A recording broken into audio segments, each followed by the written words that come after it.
For Peter and Tamar Sharp, a visit to the Children's Cancer Clinic at the Blair E. Batson Hospital for Children is a homecoming of sorts, but not the kind they ever thought they would make. How's things going? Oh, good. How are you? Good. We miss you all. Just days after their lifelong dream of owning a bed and breakfast landed them and their twin children, Simon and Sophia, at the historic Fairview Inn in Jackson, the Orlando couple was living a nightmare every parent fears. Simon, at age 14, was diagnosed with acute lymphocytic leukemia. When Simon was first diagnosed, I think we were just all in shock. We knew that he'd gotten ill from when he was in Florida at the scout camp. But I thought it was the flu, or because he would just get night sweats. But he was cold to the touch, so he didn't have a fever. I was just like hoping he'll just get better, And we drove here, and he couldn't hold food down. And we knew that it was, probably something serious based on the pain that he was in. For the Sharps and other parents like them, the sudden shock of a leukemia diagnosis is hard to comprehend, as Dr. Gail Megason, chief of the Division of Pediatric Oncology, explains. Obviously, it's very traumatic for most families.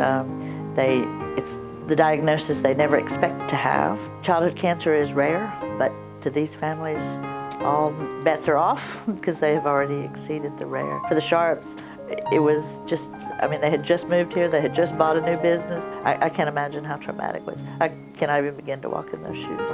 Over the years, tremendous progress has been made in the treatment of ALL, due largely to research conducted by physicians and staff at the Children's Cancer Clinic. In the past, the overwhelming majority of children with this kind of leukemia did not survive. Today, this disease, once a near certain cause of death, is more often than not survivable. Back in the 60s or 70s, the outcome was 10% or less.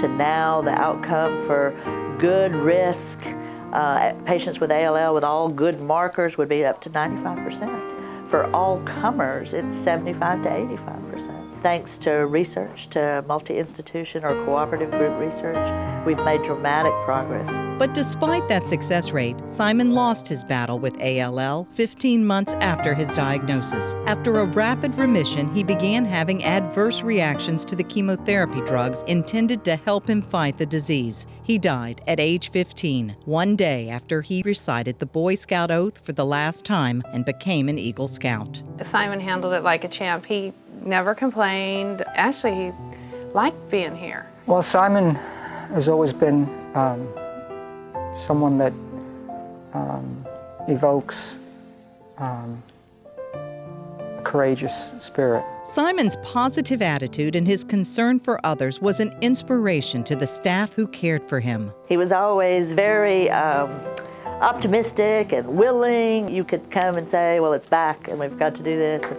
well, okay. He'd say, well, let's gear up and let's do it. He just had amazing courage. Simon was also an inspiration 700 miles away in his hometown of Celebration, Florida. Before moving to Jackson with his family, he began raising money to build a veterans memorial in the town which has lost several soldiers in Iraq. He chose this as his Eagle Scout project. Having already raised $15,000, he intended to continue the project from his new home in Jackson. He chose this because he felt that the veterans in Celebration were not being recognized or didn't have anywhere to be recognized. So he initiated that project, and I was there with him every step of the way, from when he first sat down with the town leaders and the agenda he put together. The Sharps and hundreds of others gathered in Celebration last weekend for the dedication of the Veterans Memorial. But the memorial is only a part of Simon's legacy. After he died, the amount, it wasn't just one child that got in touch with me that he had touched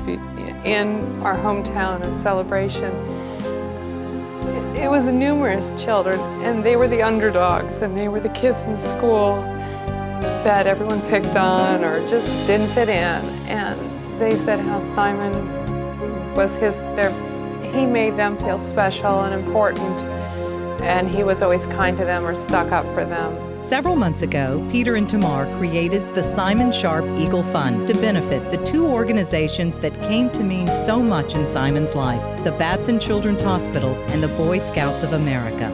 Tonight, Chefs in the City fundraiser is the first of many events that will raise money for these organizations. After this event, we'd like to see it to become an annual event or even do more fundraisers throughout the year, not maybe to this scale, but smaller ones, different types of events to raise funds. I mean, eventually we'd like to build a fund so it becomes a foundation.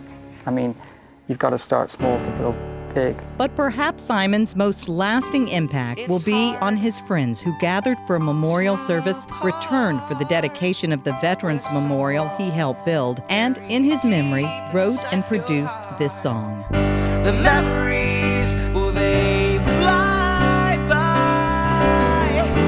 In my eyes, you'll never die. 'Cause in the memories, well, you'll stay strong, like you were for so long. Simon Sharp, a remarkable life. Thank you for supporting the Simon Sharp Eagle Fund. So long to